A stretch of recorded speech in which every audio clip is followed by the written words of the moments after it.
This is Everyday Wellness, a podcast dedicated to helping you achieve your health and wellness goals and provide practical strategies that you can use in your real life. And now, here are your hosts, clinical health psychologist Dr. Kelly Donahue and nurse practitioner Cynthia Thurlow. Hey, this afternoon we are honored to have Bobbi Parker-Hall on to speak with our guest. She's a personal trainer, public speaker, author, and founder and CEO of Modern Bodies. For over 20 years, she's been helping women get in the best shape of their lives and stay that way. Her science-backed programs are designed and infused with a mind-body-spirit approach for the modern woman who sees herself staying strong, sexy, and active well into her later years. She believes that no matter your age or current fitness level, you can start building your best version of yourself now. Welcome, Bobbi. Thank you. So happy to be here. And for anyone that can't see Bobbi, I want you to check her out immediately. She is one of the most naturally beautiful women I've ever seen, and you would not believe how old she is. And that's the one thing I just want to be really upfront about that. Like it gives, I think, everyone a lot of hope that you can continue to remain healthy and fit and vivacious, even if you're chronologically getting older, but you're aging in reverse. Well, thank you so much. That's an awesome compliment. I will true. take it. I'm learning to take in compliments. So great. Well, let's just dive right in, because after that sort of intro and compliment, I know the question that everyone has, right? Which is, how do you achieve and then maintain the way that you look? Oh, I think that, maybe it helps that I'm living in Portland and we don't have a lot of sun. Mm-hmm. But I think just, eating healthy and just caring about it most of my life. I saw the writing on the wall with my mom and my sisters as we were getting older. They all started gaining weight, and I had my, times too, where I've definitely gained weight and have not liked where I was at. But I did see the writing on the wall at a young age and just decided that, I wanted to be comfortable. I wanted to feel fit. I wanted to feel active, and I wanted to just feel good in my skin. Mm-hmm. And so at a young age, it wasn't super young. I was probably in my mid 20s after my second child. So mid to late 20s before I even started to exercise. But I do believe exercise keeps our skin, and, it's scientifically known that it keeps your skin supple. It keeps your collagen, rebuilding. It keeps everything just moving forward. That coupled with eating clean and healthy for the most part, most of the time, just all works together for good in that area. So, and then, as we approach our menopause age, that's a whole different ballgame, because that does change the skin texture and our tone. And I do find that exercise is the number one thing to help that too, as well as having fueling our body with the right amount of food or the right types of food to encourage our hormones to keep producing good hormones. So, I think exercise and eating healthy really is the fountain of youth. So there's just no magic pill. We can do little things here and there to help encourage things. But, just staying with a exercise regime and healthy eating is the best thing to do to stay fit and keep our skin looking, I don't want to say young, but just as good as it can be for. Right. And I think, the whole concept, sorry. Yeah. No, that's okay. The whole concept of, aging in reverse. I think that there's so much preoccupation with particular ways to go about doing that. And what you're really advocating for is people just to kind of get back to basics to, fuel your bodies with, protein and healthy fats. And I would imagine, you probably advocate for, whole unprocessed kinds of carbohydrates, and then moving your body every day. I mean, that's how our bodies are designed to be. And unfortunately, in our kind of overstressed, overharried culture, we've gotten really far away from that, unfortunately. Yes. Yeah. Stress is the worst thing, and the worst thing for our skin too, just to be stressed. And, I think there's so many different levels of stress that there's a lot of times we don't even realize how stressed we are. For sure. Yeah. Yeah. Well, you not only are healthy, well, and people might think, okay, she's healthy. She's probably been healthy like that her entire life. But the truth is that you overcame an autoimmune condition. Can you tell us more about that?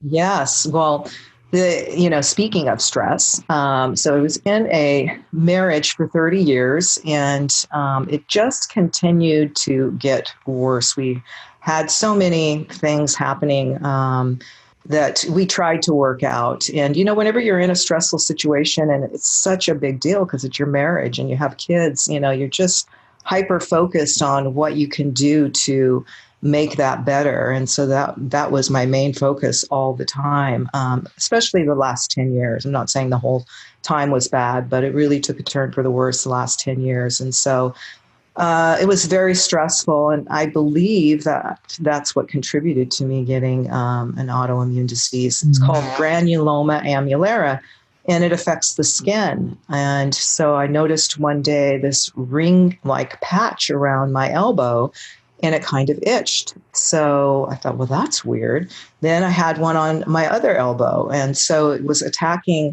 started attacking my joints. So I got it in the back of the knees, the tops of the feet.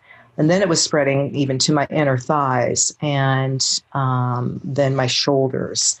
And I thought, wow, I'm just never going to be able to wear dresses again or shorts or, sleeveless tops. And it looks like ringworm. So, yeah. And I thought, so I went to the doctor and they biopsied it and came back with the results that it was granuloma annulare. And so I went and got a few, I think they were cortisone treatments, just to help reduce the inflammation. And that seemed to help a little bit, but it was still there. And it wasn't until I found something that really made me passionate. And I believe that it helped make me a happier person.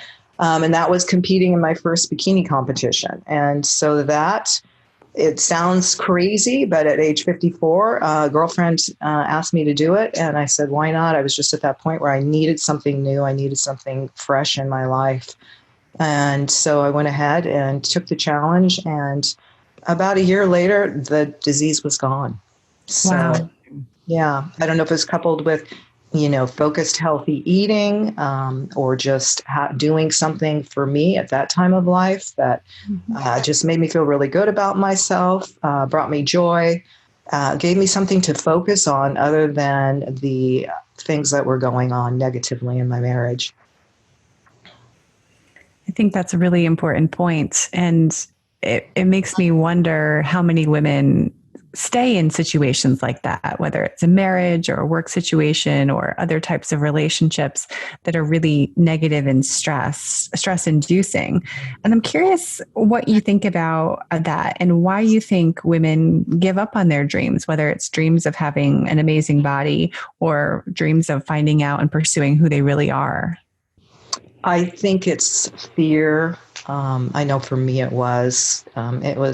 It's very scary to step out of, this comfort zone, even though it's negative and we've created negative thinking patterns and a bit of addiction, maybe even around it, to the emotion of drama or just staying in, negative situations can make us kind of addicted to it, to the drama.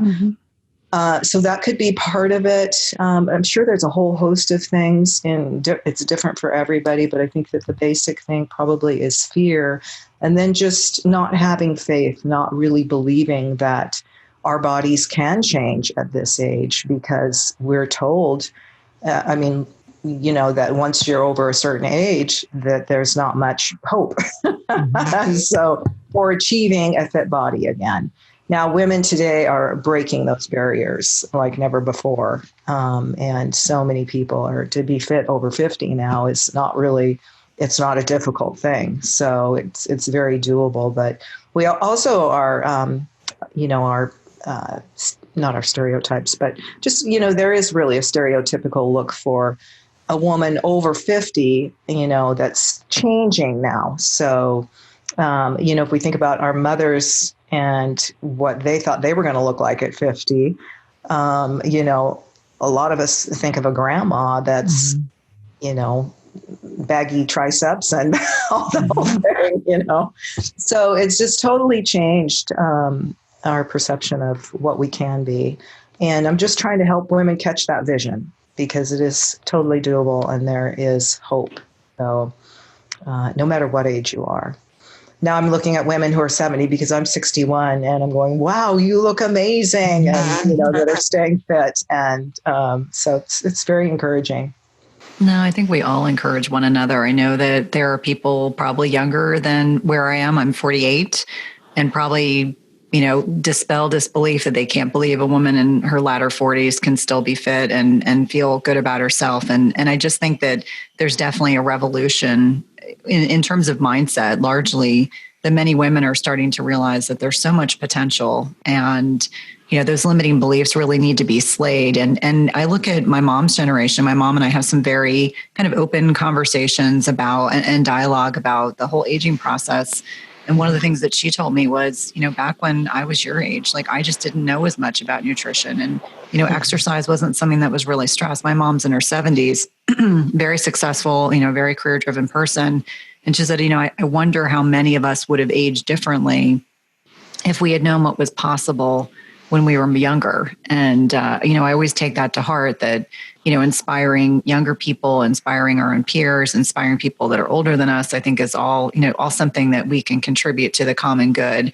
Kelly, I'm sure probably in your clinical practice, you probably see a lot of women that are struggling with the whole aging process, and that can start early. I think we're a very ageist society in many ways. I'm not saying I agree with that, but I do believe there's a common fear of people getting older, their skin changing. Maybe, there's gender specific concerns because men seem to be Teflon-like in terms of, when they start getting wrinkles, it's not a big deal. I don't think they feel as much pressure as women do. And yet, aging is part of life. It's something that we have to, we accept in some ways, and in other ways we decide that we want to view things from a different lens. So Kelly, curious if you deal with this with your own patients as well.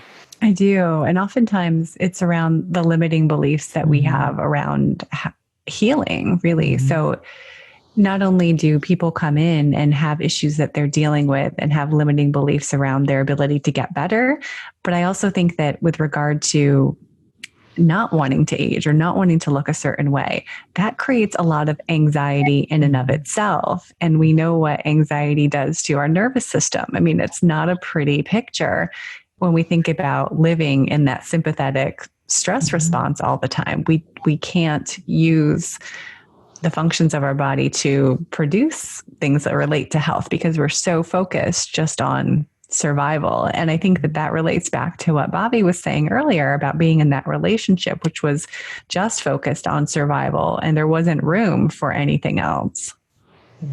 Yes. Yeah.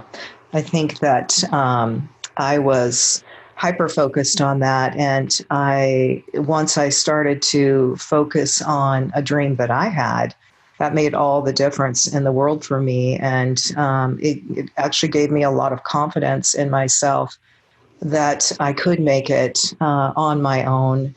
And, going back to being afraid, and I think a lot of women are in those types of situations where, maybe we've been beat down mentally and you have no confidence in yourself because you've been in a negative situation. And so the only feedback you're getting is negative about yourself. And so you have no belief about yourself.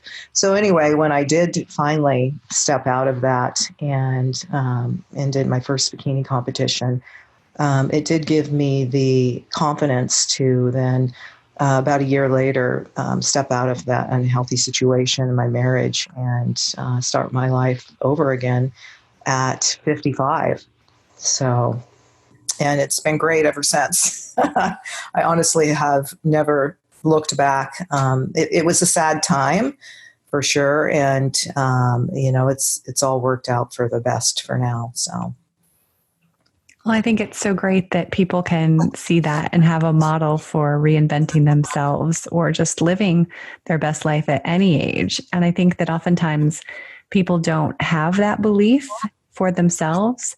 And I tell people, and it seems like you're living this through your example, that they can borrow your belief that it's possible for it to happen until their own belief catches up. Yes. Yeah. Yeah. And, back to what Cynthia was saying too, about just how, our mothers didn't have access to the things that we have access to. So getting fit, staying fit, eating healthy today is a lot easier. There's a gym practically on every corner these days. And then the information available to us to get fit online is incredible. So doing it today is just a lot, it's a lot easier than it was back when our mothers were our age. So lots of benefits of being a modern day woman, right? Yes, exactly. Hi all, it's Kelly. As you probably know, Cynthia and I love eating healthy. We are also busy moms and entrepreneurs who don't always have time to shop for the best ingredients. If, like us, you're trying to eat clean, but you don't necessarily have the time to go out shopping and deal with crowds and even search for the best organic foods, we have a solution for you. What if you could easily pick out the best ingredients online and have the meal delivered right to your door? You can with Sunbasket. Cynthia and I both rely on Sunbasket at various times when our life gets busy to help us provide good, high-quality meals for our family. With Sunbasket, you can cook healthy, delicious dinners with organic produce, premium ingredients, and delicious flavors that are delivered right to your door. All you have to do is choose your desired meal plan, and there are a lot of different meal plans to choose from, including the gluten-free plan, which Cynthia and I use regularly. You can customize it the way you want it, and you can have all the ingredients in your recipe ready to go. Sunbasket has organic produce, clean products, and they're a proud certified organic handler. So if you want to put your meal planning on autopilot to eat well all week, visit our link in the description to get started with Sunbasket today. And I'm curious, when you're working with your clients, how do you see women's physical bodies change when they change their mindset? Oh boy. Once it's a little bit harder at our age because, once you're 40, 50, you're going through menopause, you have to be patient. It takes a little bit more time. It's not like when we were 20 and we could just do intermittent fasting for one day, and then, or lose 10 pounds in a week. So, I tell women just be patient, and it takes time. And then once people start seeing the results, and once they get their food figured out, what works for them, its combination can be intermittent fasting, just getting the right amount of macros too. I like the combination of both together. It's really powerful. And then also adding weight training to the workout really makes a big difference for women. So it takes about, you could start seeing results in about 4 weeks, depending on how much you want to give up. If you want to give up that glass of wine every night that you're having, then it happens a little bit faster. So it's really exciting for women when they start to see results and start to see the change. I absolutely love that part of my job, the before and after pictures, to see the muscles tightening up and our bellies getting flatter and just, things, muscle growing. And it just gets women so excited too, and gives them hope to know that you can change. You just have to put the work in to have it happen. So. Well, in your work with women, what are some of the barriers that you see them face when they're trying to change their bodies? Oh, a lot of the barriers are hormonal. So thyroid issues, and it's not impossible. It just depends on what it is exactly they have going on. So health issues, or if they're on a lot of different medications, those things are real barriers to getting the results that people are after. I've had a lot of clients get off medications in consulting with their doctors, of course, too. as I work with them. So that's always exciting. I think that, and there's nothing against medications because we need them too, but I think it just frees the body's chemistry up to work more efficiently and naturally. If you can be on if you can get off of unnecessary type medications. So because as you work out, you're going to get more fit. So I've seen people go off their blood pressure medicines. And things like that. So certainly not everybody can get off of all of those, and that's fine. We just work around that. But so that's one of the big barriers. And then just mentally, the belief that you can get fit at this age really stops a lot of women, keeps them trapped in that circular thinking. I might as well, late at night, say if you're trying not to, trying to resist eating that thing that you always eat that keeps you maybe stuck and overweight. It's easy to go back to those things that make us feel good if we don't believe it can really happen to us. So mindset is huge. I always say mindset is everything. Yes, it's so true. And I'm working with a woman now, and it's hard to know, especially online. It's hard for them to know, is it just my body, or is it, what am I doing wrong? So this one woman just really, really struggles, and she hasn't given up, but she hasn't seen the scale change either. And so it can just be super frustrating. And so a lot of times I'll refer them to go to their doctor, get their hormones checked. So, we just keep stabbing at things until we find what works. Well, and I think the hormone piece is one that, excuse me, I truly believe that if women are still feeling stuck and they're doing the work and they're dedicating themselves to cleaning up their diet and they're getting good sleep and they're exercising and doing strength training and things are still not changing, I always remind them that, there's a whole constellation of hormones that our endocrine system is involved with. And so whether it's thyroid or whether someone's perimenopausal, which is the 5 to 7 years leading to menopause, or menopausal, our hormones play a huge piece in whether or not our bodies hold on to weight or lose weight. And so all of that has to be dialed in. I always encourage people to really work with someone who is savvy with, being able to properly interpret hormone patterns and what could be going on. And I always use the example of how many women that come to me and are not sleeping, or they're getting really poor quality sleep. And I remind them that if you can't get good quality sleep, you can't control your blood sugar. And so most women, when they head into menopause, are becoming insulin resistant. That's consistent with just the things that start changing in our bodies. And if you're insulin resistant, that's a fat storage hormone. So we always want our insulin levels to be as low as they possibly can be, whether that's through intermittent fasting or just, having periods of time where you're not eating. And so it's that whole constellation of bringing that all together. But I love that you work concurrently with, healthcare providers to help figure out for your clients what could be the causative reason for why they're staying stuck in the muck, as I like to say. Yes. Yeah. Yes. That makes such a huge difference.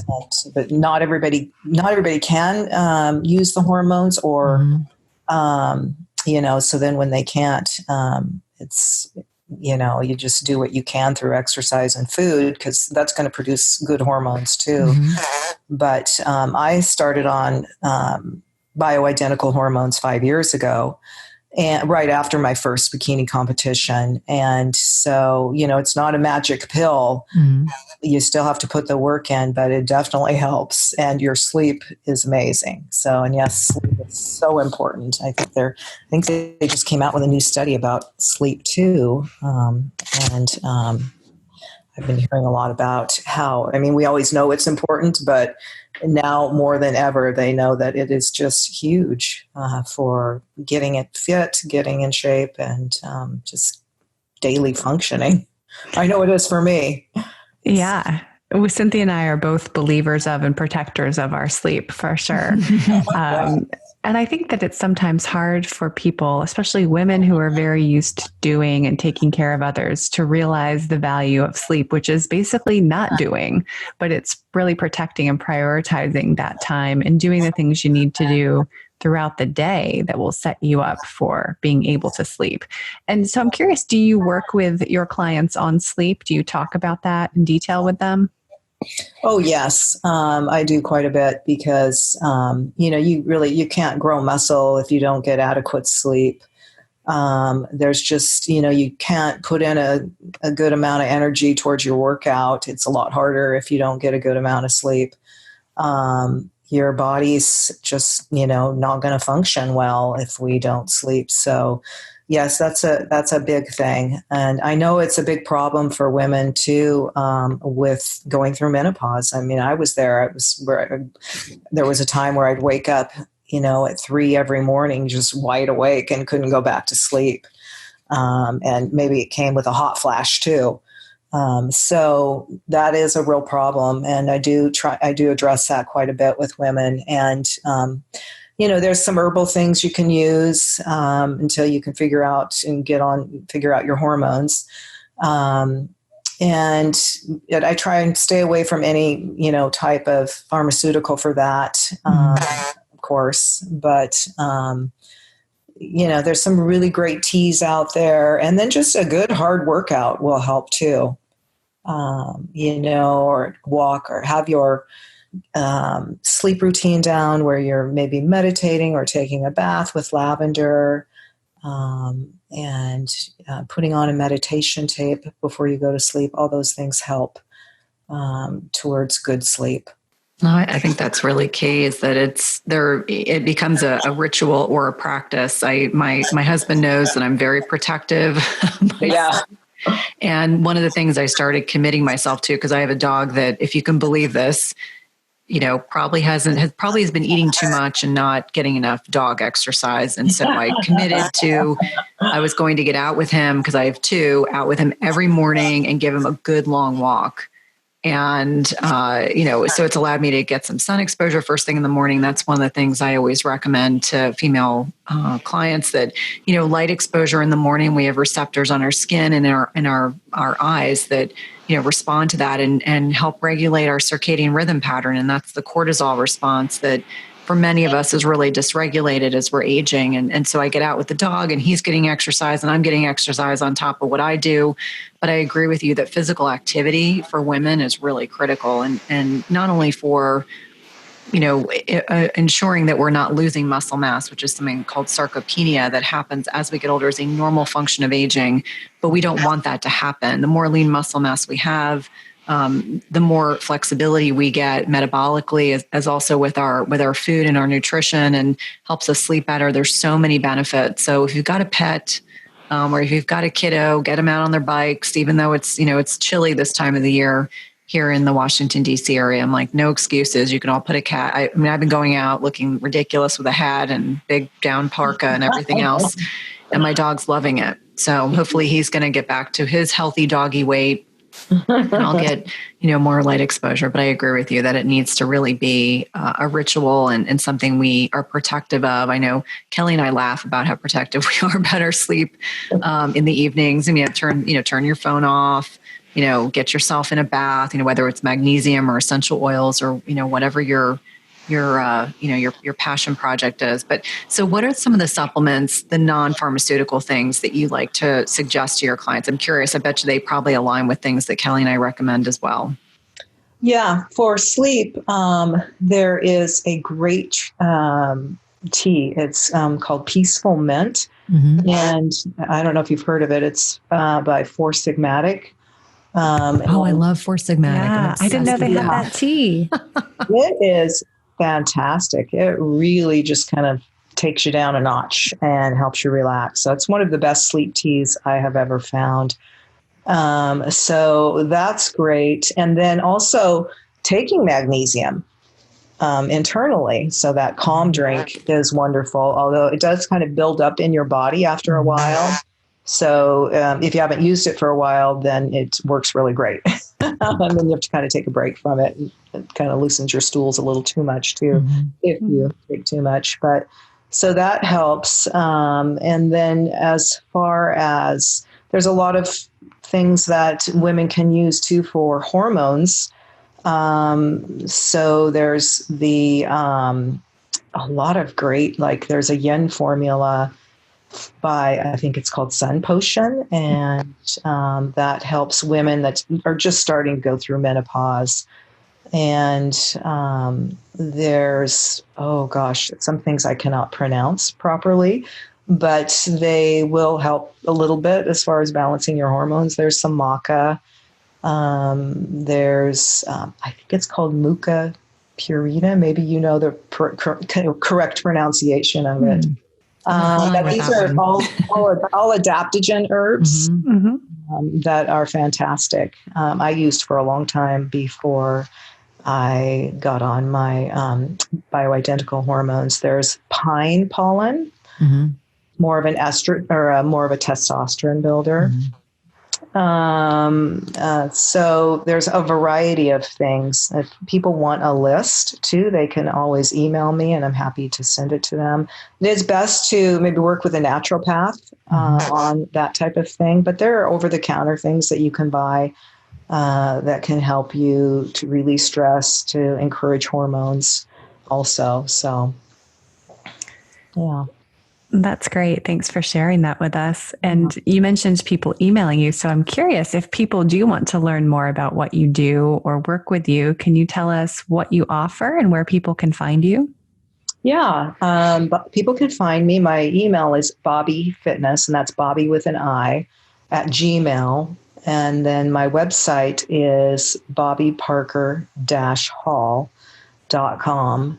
And then I'm on Instagram, Modern Bodies Fitness, and you can find me real easily on Facebook too, under my name, Bobbi Parker-Hall, and message me anyway. And so I do offer online coaching for one-on-one, if you want to get in shape, if you need help with your nutrition. I do all of that. And then I also run really fun challenges. I don't know if people would always call them fun, but I think they're fun. So they're usually 6 weeks. They're online and they're done with a group, with my Facebook group called Modern Bodies Tribe. And we just all exercise together. It's a great group of women. I send you out a workout each week. And usually it's around a particular focus. So like we've done Get Great Glutes. That was a lot of fun. And then we did, just recently I did one called HIIT, H-I-T-T, or H-I-I-T, Your Hormones. That's high intensity interval training for your hormones. And I coupled that with 3 days of strength training and 2 days of HIIT. Love it. Yeah, so it's a lot of fun, and people post their progress. And they say if you want to get results, one of the ways to do that is to post publicly that you're working out, and that helps you stay accountable. It also just keeps you motivated. Absolutely. You're definitely working with other people, and seeing them encourages you and vice versa. So, but anyway, that's a great group of women. And then I also do retreats with my husband, who's a marriage family therapist and life coach. And we've started to work more and more lately together. Some of his clients have been sent over to me and vice versa.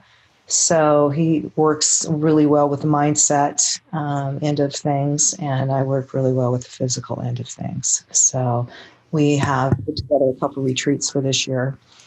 And so we're excited about that. And then I also have some events planned this year locally and online. So anyway, and all that's on my website. Awesome. We always end our podcasts with 2 strategies that can help our listeners improve their health and wellness every day. I'm sorry, that part I didn't hear. Sorry. One of the ways that we end our podcast is that we ask our guests to provide our listeners with 2 strategies that will help them improve their health and wellness every day. Oh, okay. 2 strategies that will help them improve their health and wellness every day. I would say really write down, if you're struggling with what you're eating, keep a diary.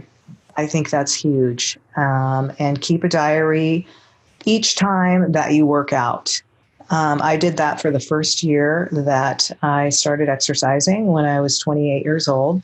And it is so rewarding to do that. And it will set in stone your habits for a lifetime. So once I got to a year, I knew that I was set and there wasn't going to be a problem with me putting it off or not doing it anymore. So write down what you're eating, write down your exercise. And I know that everybody says this, but really meditating for just 10 minutes in the morning, closing your eyes and just visualizing what it is you want to do with your life. Maybe if that's getting fit, then see yourself getting fit. So I think meditation and visualization are tremendous tools to have. And you really only need 10 minutes a day. Oh, that's so awesome. Such great tips. Well, we thank you for sharing some of your day with us. And we know that our listeners will benefit from hearing and finding hope in your awesome story. So thanks for being here. Well, thank you so much. I love what you ladies are doing too. So it's been really encouraging. Thanks. Thanks for listening to Everyday Wellness. If you loved this episode, please leave us a rating and review, subscribe, and remember, tell a friend. And if you want to connect with us online, visit the link in the show notes.